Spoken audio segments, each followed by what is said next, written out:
So look, because I'd not been feeling the big show, WrestleMania in particular, I thought it would be a good idea if I watched the last 2 episodes of Raw and Smackdown, building up to the most important time of the year. And Pete, that was a terrible mistake. I watched this and I thought, I know everyone doesn't like it. There's always a part of it which is, no matter how, smart fan people are, there is a part of it where you can over-criticize what is just, if you like, decent, straightforward wrestling stuff. Yeah. I watched this and I was like, I don't even know what the fuck this is. This is watching those shows. Wrestling was such an afterthought to whatever this program is. It's really weird. Everyone in it feels very much like they are actors doing a job. There is no feeling of actual animosity between most of it, and that's such a key part of wrestling. They don't shut up. It makes me feel, when I was watching it, I was thinking, TKO are obviously sort of going, this will be a really good show if we can get rid of any of the actual wrestling. And it's just people coming out to theme music, and then they get the microphone, and they just keep talking, and then someone comes out and attacks them, and then there's an ad break, and when you come back, there's another guy coming out to the ring with a microphone. And you can tell that they're sort of like, we've got to give them motivation. And what's really funny about it is every single person who has got a WrestleMania match coming up, but they always make it clear they've got other things on their mind apart from that match. So you've got Seth Rollins, he hates Paul Heyman. He's got a match against Gunther, who then came out and said, you owe me a lot, Heyman. And it's just like, why aren't Seth Rollins and Gunther talking about each other, right? AJ Lee does a face-to-face with Becky Lynch where she talks about a legacy. And Becky Lynch sits there going, grrr, grrr. And I was like, what are these people talking about? Then there's Stephanie Vercaer sort of said, Liv Morgan, you've got daddy issues. And I was like, well, that's never been mentioned before.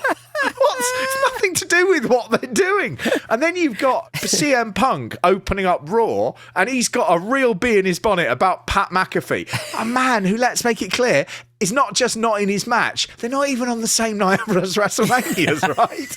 What? Keep it on the road. And they're like, it opens and they show everybody arriving at the arena, and everybody is smiling and they've got a coffee. You're coming in to do wrestling, you fucking idiots. You're supposed to be like, I could be attacked. I'm going to get even with Jade Cargill. And they're just coming in sort of going, lo-da-dee, lo-da-dee. And they're all in their suits and like pulling their ties like, ooh. I was like, what is this? They have CM Punk come in and you follow him out, and he's in front of the camera and he's knocked. And it's like you're trailing behind him, like you've had a bus stop in fucking Berkhamsted High Street, and he's storming off and you're going, babe, come back.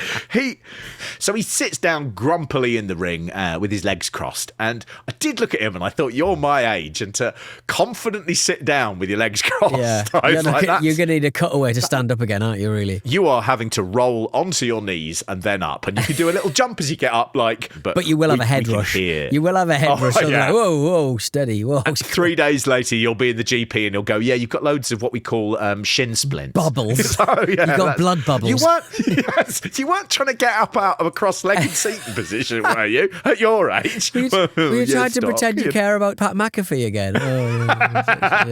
Why would you be doing that when he's not part of your match? Doc, it's all right. It's not none of your business.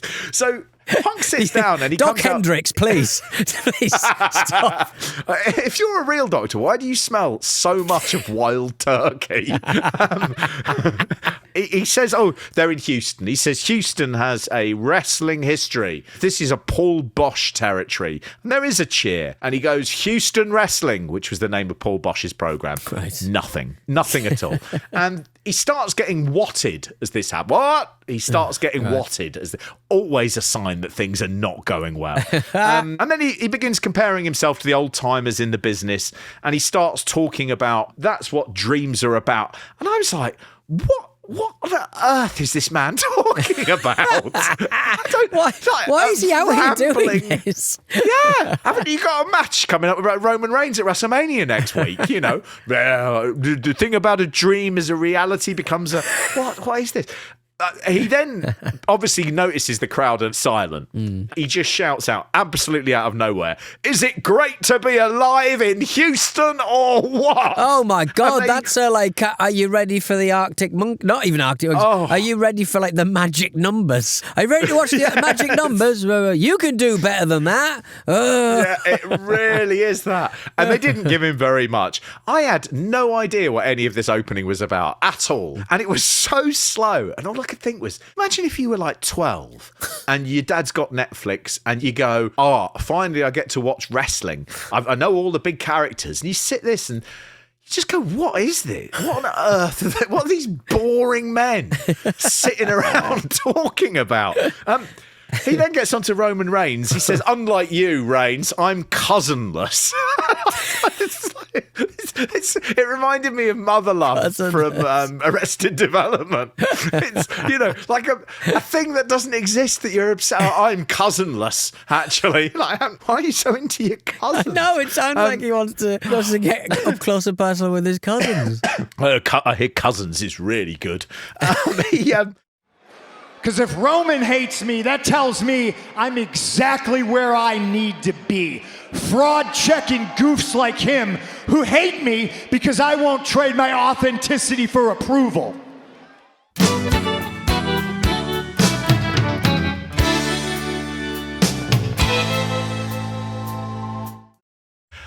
The problem is, isn't it? You have quite recently. Saudi Arabia stuff. The pipe bomb promo in question is a pipe that carries crude oil from Riyadh to the Red Sea. That's the pipe that everyone thinks about now because you have compromised. And that bomb could be from any number of countries. I mean, the problem is it was picked up by Pat McAfee. And I did feel myself sort of going, well, I picked it up before I watched the Pat McAfee thing. And I just thought, you are opening yourself up. You'd have seen that line and gone, do you know what? Probably not going to do that line if that's all right. It's just, there are dickheads online. And no, it was done. It went through. He then sort of said, being hated by losers is the price I pay for not being one of them. And I was a bit like, but who are the losers? Who are you talking about? I don't know who this they is. Aren't you supposed to be the good guy? I was so confused. The crowd then do begin chanting, "Tribal Chief, Tribal Chief." And Punk then just goes, well, don't start doing that because he's not turning up tonight. He's not turning. And he then says, I'm an old man. He says, I'm old, not weak. And I said, why are you telling everyone you're old? What are you doing? It was so bananas. Not planned. It's just not planned well enough. Or he had the beats, but the connective tissue just panicked. He then gets to a bit and goes, look, I'm self-made. And he says, and Roman Reigns is plastic. And he sort of mentions as well, he was annoyed that Roman Reigns was on Jimmy Fallon and he wasn't. And you're like, oh, don't go down that bit. That doesn't work. But he also then said, now I'm too old and rich to give a damn. And I was like, I do not know what you're saying here. I don't know what side you're supposed to be on. I don't know whether I'm supposed to go boo or I just couldn't work it out. Yeah. But he says Roman Reigns is safe and boring and plastic and saccharine, but Punk is dangerous because you never know what he's going to say. He then says... Yeah, I agree with that bit. He says that Roman Reigns puffs his chest up in the dressing room and thinks he's The Rock.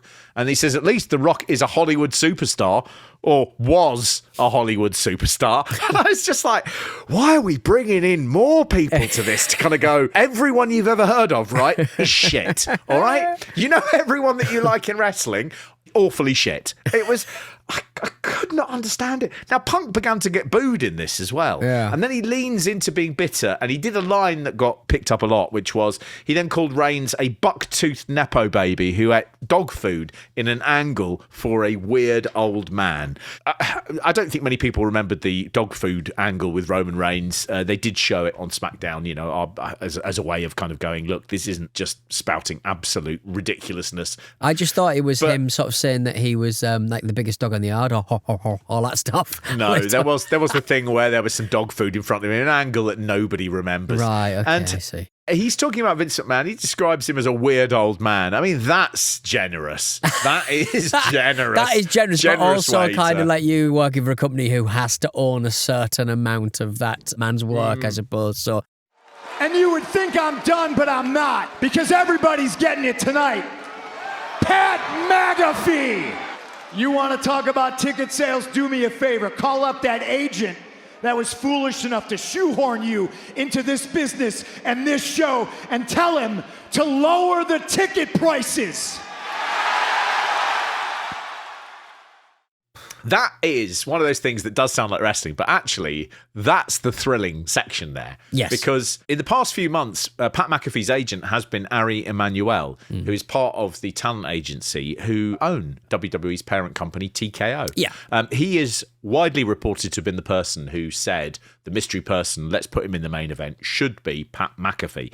The reason for that is Ari Emanuel has said that Pat McAfee is the next Sylvester Stallone and is trying to navigate him into Hollywood. Wild. Absolutely wild. It's his big face. His big silly face. He looks like the Sandman. He looks like a skinny version of the Sandman. He's got a Max Headroom face, doesn't he? Just long sort of... Isn't there like a racist moon man that 4chaners seem to be fond of? Last year, I think. He was singer. Like he did AI racist songs, I think, and he was the Moon Man or something. He looks like the Moon Man. He looks like the I don't know much about this guy, but from everything you've said, he sounds all right. So you've got like CM Punk apparently having this expression of how the locker room feels about McAfee being involved. But he's also just being used as like a layout man for McAfee to basically hawk more tickets by reducing the prices and stuff. You know, reduce the price on the thing, and then McAfee goes, I did this thing, and now they're 10% off until fucking Monday night. And you're like, Jesus Christ, guys, this is just carny. This whole thing about continually saying we're changing the ticket price, and they did it on 3/16 day when ticket sales hadn't been very good. So on the 16th of March, they reduced the price of the tickets by 31% or whatever it was. Now, the problem with that is what that does is it tells you don't buy your tickets at the price they're charging, because they keep having these funny days where they're suddenly much cheaper. And so what Pat McAfee would do on SmackDown was he would basically say, 25% off. Well, all that's saying to you is do not ever buy WrestleMania tickets because there'll come a day where they either slash the price of them or you'll be going, well, I'll wait until there's a really good deal. They're bound to do 50% soon. And that is such stupid short-termism. And the other thing is you can have loads of people who paid full price who are like, fucking hell, they keep giving them away. Yeah. It's such bad business. It's not suddenly there's not going to be a surge. It's not suddenly people. They are too late for a surge here. And to be brutally frank, they shat the bed with the main event last year, and normally WWE does not shit the bed at WrestleMania, and having done that this year, returning to the same place, an expensive place, at a time when disposable income both in the States and abroad has never been more under stress, they found themselves in this incredible position now where they're just panicking. And the panic is the thing that doesn't say to you this is a must-see event. The panic is the thing you go, nobody seems to be interested in this, and that is the thing that's going to really affect them. They're making bad business decisions on television and thinking it's cute and clever. And this is the sort of thing that fucks wrestling companies. Whatever happens in the ring is one thing. It's the big decisions that are made at the top and the sense of it being the hot thing or the not hot thing. And they're walking a really, really dangerous line at the minute, making bad As corporate I said, decisions. Mark, what's good for WWE isn't good for WrestleMania, and I cannot wait. I am loving it. Honestly, we were 19 minutes in on this show, Pete, and there'd been no wrestling at all. And then out came the WWE Tag Team Champions, The Vision, who are Austin Theory and Logan Paul. Right. I only mentioned this because Austin Theory then wrestled, and he looks like a generic indie guy from the 2020s, the early 2020s. He's got a beard and a sort of shaved head, and the sort of way you'd sum it up is he looks like Josh Hartnett in an early Josh Hartnett supporting role. And there was a bit during the match where a graphic came up for the Finn Balor versus JD McDonough match, and all three of them looked exactly the same. You're just like, oh, this is all going wrong on every level. Out comes the general manager, Adam Pearce, and LA Knight says, Pearce, listen to me, I want to have a 6-man match at WrestleMania with these guys. And Adam Pearce reacted like, what? This is totally against protocol. You're like, I see this happen every week, mate. You know. My God, Jey Uso stuck out there as being the wingman to LA Knight with his brother. And you got a year ago, he was beating Gunther for that world belt. He was selling T-shirts for fun, wasn't he? My God. They really really do leave the stopper out of that bottle to let all the lightning out, don't they? there's a bit where they're going to have a match between Finn Balor and I think it was JD Madonna, just going to meet, and Dominic Mysterio attacks him and leaves him laying. And I was just like, okay, so that's more sort of not actual wrestling. It's more, bits. There was a sit-down interview with AJ Lee, with Michael Cole. He mentions this will be your first WrestleMania in 11 years. And again, it's worth pointing out that would be like if at WrestleMania 6, Spiros Arion had come out of retirement and had a match. or WrestleMania 7, Mr. Perfect, for the Intercontinental title, had faced the Mormon giant Don Leo Jonathan. These are people who have been gone for a very long time. And I mean, she did say, if you ask your daughter, Becky, who her favourite wrestler is, she will say AJ Lee. And I was a bit like, that is unlikely, considering you haven't been working for 11 years and her daughter is about, I don't know, 5. Yeah, and you're like, confusing. I have that slight thing of, I know it's not real. I know that you're not picking that up, but at least have it make a little bit of sense, and we're 43 minutes in by this point. Match 2 is about to start. 43 minutes, Pete. It was Bayley versus Lash Legend. It was, everybody just seems to have had the stuffing knocked out of them. Even Lash Legends, who was hot as hell quite recently. Really is, and it's just they're going through the paces. Everyone is really stuck at a mediocre level. It feels like what house shows used to feel like, except it's house shows on television every week. I was watching this with my wife, and we were watching it in silence. Everything had gone silent by this point. Yeah. And out of nowhere, she just said, is Bayley gay? Like that. I thought to myself, Bayley, don't take my wife away. You don't need to. There's nothing I could do about it. No, it would be a nightmare. She's wonderful. There was a little bit that I laughed at, which is Alexa Bliss and Charlotte Flair ran out to attack Nia Jax, who was at ringside, and Alexa Bliss got on her back. And for some reason, Charlotte Flair just decided to lightly flop her coat into Nia Jax about 3 times. And I was like, wow, we're really not working on this one, are we? Once we got through that, it just went, up next, Seth Rollins live. I was like, you fucking kidding me? It was, it was basically a fucking spoken word show by this point, Pete. It's just men coming out and just not really addressing anything that's going on. I mean, it's just bananas. The best thing on this episode of Raw was the end section, which was Obafemi meeting Brock Lesnar for a contract signing to face at WrestleMania, and instead all that happened is 2 big men got in the ring and they just began fighting, and they pulled apart and they chucked chairs at each other, and it felt real. It also had a very boring 10-15 minute Paul Heyman chat beforehand, which wasn't needed. But Obafemi is a perfect example of this. He is just a big dude. He comes down doing a stomp, and when he gets into the ring, he beats people up. It annoys me so much, but Brock Lesnar is good at this in-ring stuff because he doesn't want to get on the microphone. He doesn't want to go doing work shoots. He just wants to go, I'm a monster. Give me a monster. I will try and beat that monster. And that's all they did. And Obafemi, as a result, these two felt like they should be headlining fucking WrestleMania at this rate. Yeah. Because they actually just had 2 big guys and a crowd who couldn't believe how excited they were for it. It pains me, Pete, to say Brock Lesnar seems like the biggest star of this fucking company. And he's wrestled 3 times in the last 18 months. Yeah, and his entire appearances are under some kind of cloud as well, do you know? That's it. And we hear depositions about his behaviour, and you still watch it and you just go, well, thank God that horrible monster's still there, because that was a moment where I went, oh yeah, this feels like watching wrestling, rather than whatever this men talking is. My God. And Houston, I gotta be honest with you, I'm still trying to put the pieces together to figure out how we got here. Because Gunther and me, we don't have a long history. There's no personal issue between myself and Gunther.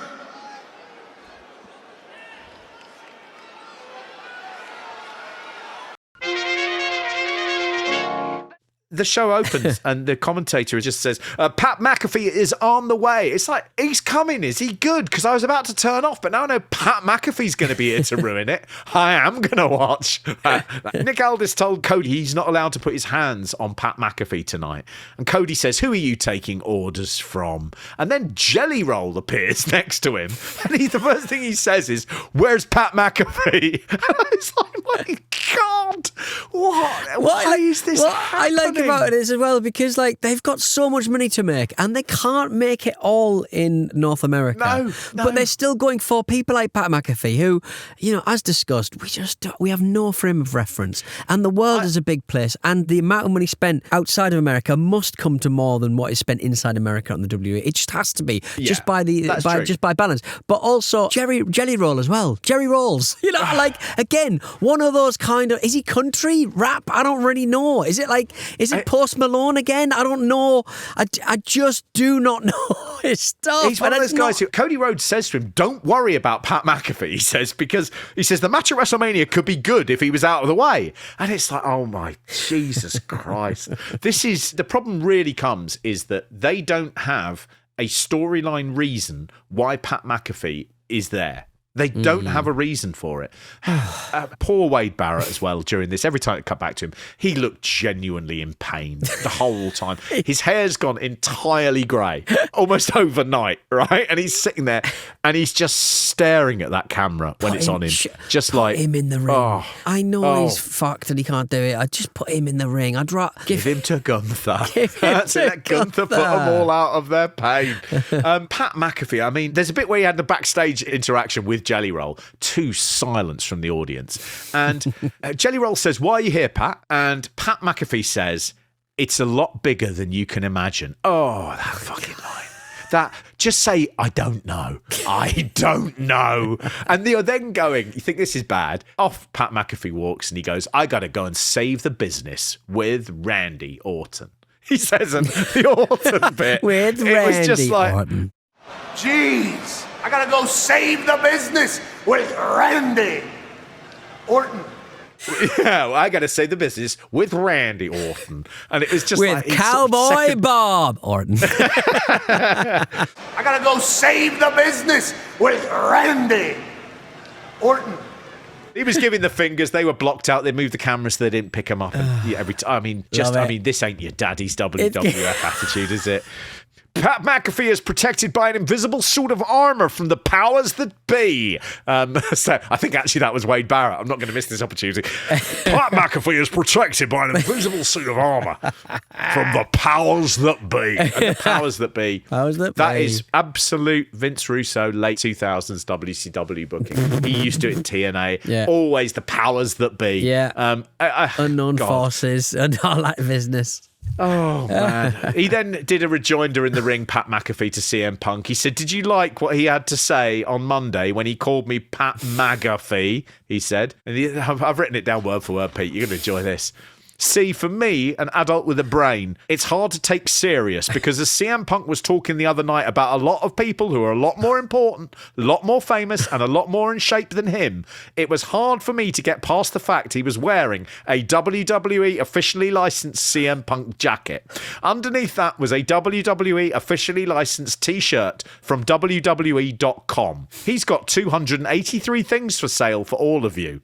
When that TKO check comes through, I wondered who the money goes to. The needy families who can't afford WrestleMania tickets, or...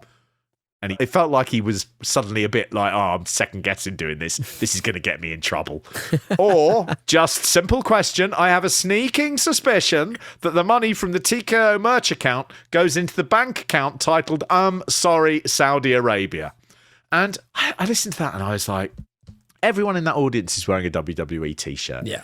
Pat McAfee was wearing a fucking WWE official t-shirt. To start saying to people, you can't buy things because that makes you a hypocrite. I was just like, guys, we don't need to be doing this. We don't need to be doing this. It's just so bizarre. And worth saying, he's not doing an angle with CM Punk. He's in the main event of a different match. So it didn't come up.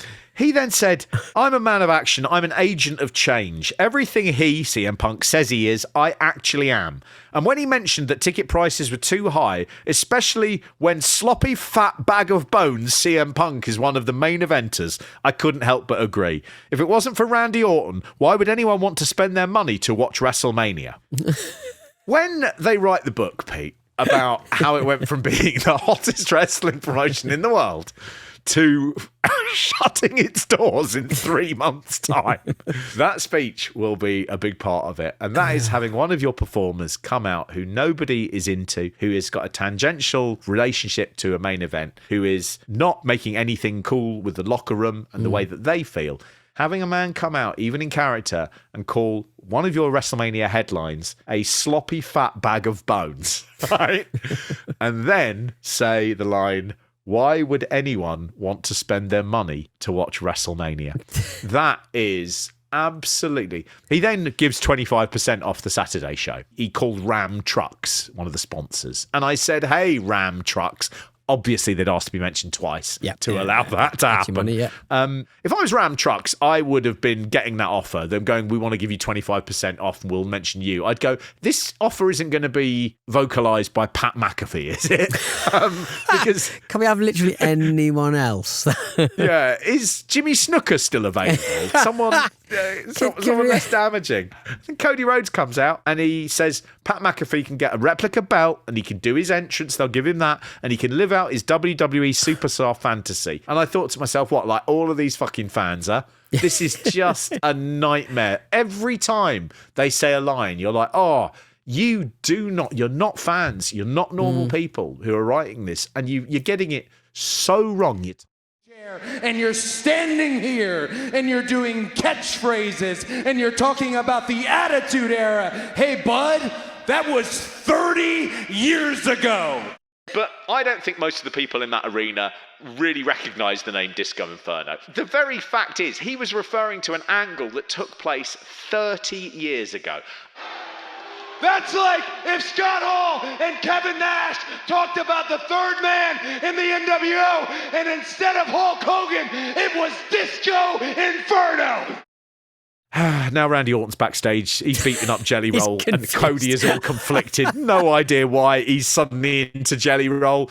Don't know. That's and why introduce another one when it's going this badly? Orton then comes out and he drags Jelly Roll behind him, and he's now like Pat McAfee's henchman. He doesn't speak on the mic at all, and the crowd are absolutely dead for this. They're just watching it like, what is What is going on here? What am I supposed to do? What do you want me to do? Do you want me to cheer? Do you want me to boo? I've got nothing. I've got absolutely nothing. You could not handicap two main events more than they have managed in the last 2 weeks. They really haven't. And look, they have done as much as they can to drive people away from wanting to actually watch the upcoming show. Yeah. And at the end, you have Pat McAfee in a car and it drives off and he says, hey, IWC, the internet wrestling community, which is not a community that actually exists. Hey, IWC and fans, marks, if you will, you're welcome. He says as it drives off. And that for me is just, again, that's them saying, we know you don't like this, and that's good. And you're like going, well, do you know what? Sometimes if people don't like it, it's because it's shit.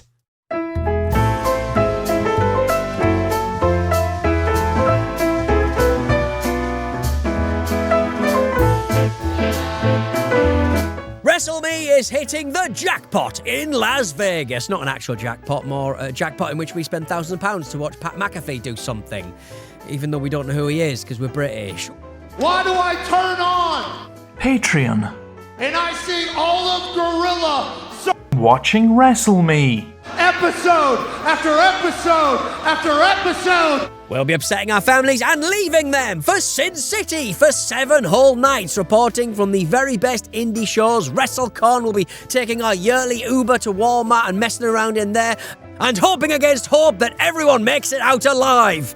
Sorry, Sabu. For the 3rd year in a row, we've been denied press passes for WrestleMania, so we are going to be in the cheapest seats possible, bringing you hit after hit of WrestleMania week fun. Join us at patreon.com/WrestleMe now! Patreon.com/WrestleMe now!